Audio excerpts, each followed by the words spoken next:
Hello, എല്ലാ കൂട്ടുകാർക്കും എൻ്റെ പുതിയൊരു വീഡിയോയിലേക്ക് സ്വാഗതം ഇട്ടാ. കൂട്ടുകാരെ, രാവിലത്തെയൊക്കെ അവസ്ഥയായിട്ട് ഇവരെ ചൂടെടുത്തിട്ടേ പറമ്പിൽ എവിടെയെങ്കിലുമൊക്കെ ആയിട്ട് ഇങ്ങനെ പോയി രാവിലെ കിടന്ന് ഉറങ്ങുകട്ടാ. എവിടേക്കോ പോയി കിടന്ന് ഉറങ്ങണ് കണ്ടില്ലേ. കോഴീനെയൊക്കെ വിട്ടതാണ് കേട്ടാ. എന്നിട്ടൊക്കെ എല്ലാവർക്കും തിന്നാൻ കൊടുക്കുകയാണ്. ഈ കോഴികൾക്കൊക്കെ അതേ ഈ ചൂട് വല്ലാണ്ട് ബാധിച്ചിറക്കണം കേട്ടാ. ചിലരൊക്കെ ഭയങ്കര പ്രശ്നമൊക്കെ ആയിട്ടും മരുന്നൊക്കെ കൊടുക്കുന്നുണ്ട് കേട്ടാ. ഒന്ന് രണ്ട് ആൾക്കാർക്കൊക്കെ വലിയ സുഖമൊന്നുമില്ല. അപ്പം ഇന്ന് പുട്ടും കടലക്കറി കേട്ടാ. അപ്പം അതൊന്നും ഞാൻ വീഡിയോയിൽ ഉൾപ്പെടുത്തിയിട്ടില്ല. നാളികേരമൊന്നും അരയ്ക്കാത്തൊരു കടലക്കറി കേട്ടാ. അപ്പം ഇന്ന് മന്തി വെക്കുക കേട്ടാ. മോൻ വന്നിട്ടുണ്ട് എൻ്റെ. അപ്പം ഒന്ന് മന്തി വെക്കുക വെച്ചിട്ടാ. അപ്പം മോന് വലിയ ഇഷ്ടമല്ല കേട്ടാ മന്തി. മോൾക്കാണ് മന്തിയുടെ ആള്. എന്നാലും വേണ്ടില്ല വെച്ചിട്ട് മന്തിയാണ് വെക്കണത്. അപ്പം ഞാൻ മന്തിയൊന്നും കഴിക്കില്ലല്ലോ, ഇറച്ചിയൊന്നും. അപ്പം ഞാൻ കുറച്ചൊരു മംഗലത്തിൽ ചെറിയ കലത്തിൽ കുറച്ച് അരി വെക്കുക. എനിക്കും ജൂലിക്കും പൂച്ചാൾക്കൊക്കെ കൂടിയിട്ടാ. അങ്ങനെ ചിക്കനൊക്കെ ഒന്ന് കഴുകിയെടുക്കുകയാണ്. ഇവിടെ റോഡിൽ പണി കിടക്കുന്നുണ്ട് കുട്ടികളെ. അമ്മായിക്കല്ലൊക്കെ ഒട്ടണൊക്കെ ഒച്ചയൊക്കെയാണ് കേട്ടാ. അപ്പം ചിക്കനൊക്കെ ഒന്ന് കഴുകിയെടുക്കുന്നുണ്ട്. അന്ന് പിന്നെ മോള് ചെയ്യുമ്പോൾ ഞാൻ ഇപ്പോൾ ഫോട്ടോ എടുത്തതല്ലേ. അപ്പം ഇന്ന് ഞാൻ പറഞ്ഞതൊക്കെ ഒന്ന് കാണിച്ചു തരണം എന്നിട്ടാ. അപ്പോൾ ഓള് മുഴുവൻ പെരുംജീരകം, മല്ലി ഒക്കെ ഓരോന്നിൻ്റെ അതൊരു കിലോൻ്റെ അളവാണ് കേട്ടാ. അപ്പോൾ ഒരു സ്പൂണിലത്തെ പച്ചമല്ലി, മുഴുവൻ കുരുമുളക്, ഒരര ടീസ്പൂണ്, പിന്നെ ഈ പെരുംജീരകം, നല്ല ജീരകം, കുരുമുളക് മുഴുവനായിട്ടുള്ളത് പൊടി, പിന്നെ പട്ട, ഗ്രാമ്പു, ഏലക്കായ അങ്ങനെയുള്ള സാധനങ്ങളൊക്കെയും, പിന്നെ മഞ്ഞൾപ്പൊടി ചേർക്കുന്നുണ്ട്, കാപ്സിക്കം മുളക് ചേർക്കുന്നുണ്ട്, പിന്നെ ഗരം മസാലയുടെ പൊടി ചേർക്കുന്നുണ്ട്, കുറച്ച് സുർക്ക ചേർക്കുന്നുണ്ട്. അതൊക്കെ ചേർത്തിട്ട് കുഴക്കിനൊക്കെ ഉണ്ട് കേട്ടാ. അപ്പോൾ ഇതെന്ന് പറഞ്ഞാൽ ഇപ്പം എനിക്കിപ്പോൾ ഒരു എളുപ്പമായിട്ട് തോന്നണ തന്നെയാട്ടാ. കാരണം ഒരു സവോള വഴറ്റണ്ട, തക്കാളി വഴറ്റണ്ട, വളരെ എളുപ്പമാണ് കേട്ടാ.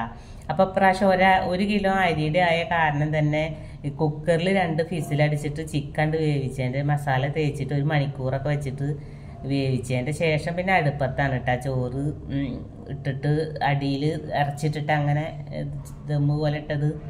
മേലെയൊന്നും ഇടില്ല കേട്ടാ, മറ്റേ ബിരിയാണി പോലെ ദമ്മ്.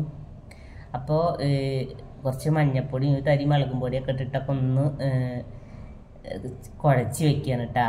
എന്നിട്ട് 1 മണിക്കൂർ കഴിഞ്ഞിട്ടൊക്കെ ഉണ്ട്. അപ്പോൾ കഴിഞ്ഞ പ്രാവശ്യം ഓയിൽ ഉണ്ടായിരുന്നില്ല, അപ്പോൾ വെളിച്ചെണ്ണയിലാണ് ഉണ്ടാക്കി. അപ്പോൾ മോള് പറഞ്ഞ് അതാണ് നല്ല ടേസ്റ്റ് എന്ന്. അപ്പോൾ കുറച്ച് വെളിച്ചെണ്ണയും കുറച്ച് സൺഫ്ലവർ ഓയിലും രണ്ടും കൂടി ചേർത്തുണ്ട് കേട്ടാ. അങ്ങനെ നമ്മളെ ചോറൊക്കെ പിന്നെ വേവിച്ചിട്ടാ അടുപ്പത്ത്.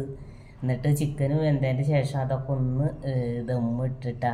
അടിയിലാണ് ഫുള്ള് ചിക്കൻ ഇട്ട് കൊടുത്തുള്ളത് കേട്ടോ. 2 അടി അടിച്ചിട്ട് ആ മസാല ഒക്കെ കൂടി അതിൽ ഒഴിച്ചിട്ട് കുറച്ച് ഗ്രേവി പോലെ ഉണ്ട്. എന്നിട്ട് അതിൻ്റെ മേലെ നമ്മളെ വേവിച്ച ചോറ് ഇട്ട് കൊടുക്കട്ടാ. എന്നിട്ട് മുളകൊക്കെ ഒന്ന് ഇങ്ങനെ കുത്തി വയ്ക്കുക. എന്നിട്ട് പിന്നെ അതിൻ്റെ മേലെ അങ്ങനെ അടച്ചിട്ട് പിന്നെ ഒരു മുക്കാൽ മണിക്കൂർ കഴിഞ്ഞിട്ട് ഇങ്ങനെ തുറന്നതാട്ടാ. തീ കുറച്ച് ഞാൻ അടുപ്പിൽ നിന്നുണ്ട് വാരി. വളരെ എളുപ്പമാട്ടാ. പിന്നെ 2 കനലും പുകച്ചു കൊടുത്തുണ്ട്. അപ്പോൾ നല്ല സൂപ്പർ ടേസ്റ്റ് തന്നെയായിരുന്നു കഴിച്ചവരൊക്കെ പറയുന്നത് കേട്ടാ. അപ്പോൾ മോൻ പറയുന്നുണ്ട് ഇനി ബിരിയാണി വെച്ചോളൂ കേട്ടാ. മോന് ബിരിയാണിയോടാട്ടാ ഇഷ്ടം, മന്തിയോട് അത്ര താല്പര്യമില്ല. അങ്ങനെ ഉച്ചയ്ക്ക് പിന്നെ എല്ലാവരും ഊണൊക്കെ കഴിച്ച് അപ്പം ഇന്ന് സിനിമയ്ക്ക് പോകുന്നുണ്ട് കേട്ടാ കുട്ടികളെ. രാത്രിയാണ്. അപ്പോൾ 9-10 മണിക്ക് 9:30 ഉള്ള ഷോയ്ക്കാട്ടാ. അങ്ങനെ ഞങ്ങളെല്ലാവരും കൂടിയിട്ട് ഓട്ടോ വിളിച്ചിട്ട് ഇവിടെ ഏട്ടൻ്റെ ഓട്ടോ ഉണ്ട്. അപ്പോൾ അതിനേറ്റ പോയതൊക്കെ കേട്ടാ.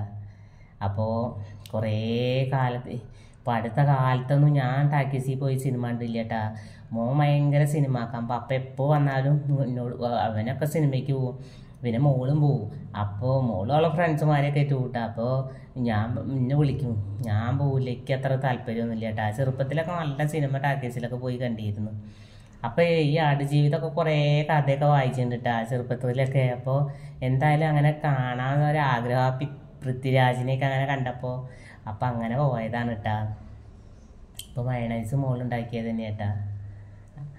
അപ്പോൾ കുട്ടികളെ എന്താ പറയുക, സിനിമേനെ കുറിച്ച് പറയുകയാണെന്ന് വെച്ചെങ്കിൽ എന്താ പറയുക, പൃഥ്വിരാജ് അഭിനയിക്കുകയല്ല കേട്ടാ. അവൻ നജീബായിട്ട് ജീവിച്ചിട്ട് തന്നെ കാണിച്ചെടുക്കുക കേട്ടാ.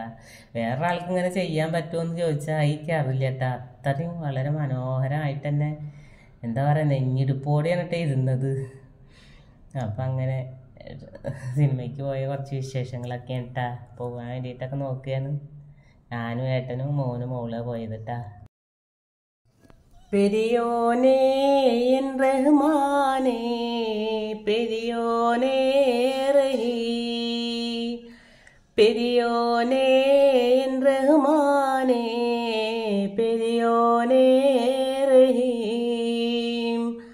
അങ്ങകലെ അങ്ങകലെ മണ്ണിൽ പുതുമഴ വീഴണുണ്ടേ, മണ്ണിൽ പുതുമഴ വീഴണുണ്ടേ. അങ്ങകലെ അങ്ങകലെ മണ്ണിൽ പുതുമഴ വീഴണുണ്ടേ, മണ്ണിൽ പുതുമഴ വീഴണുണ്ടേ. നെഞ്ചിലൊരാളുടെ കണ്ണീർ വീണ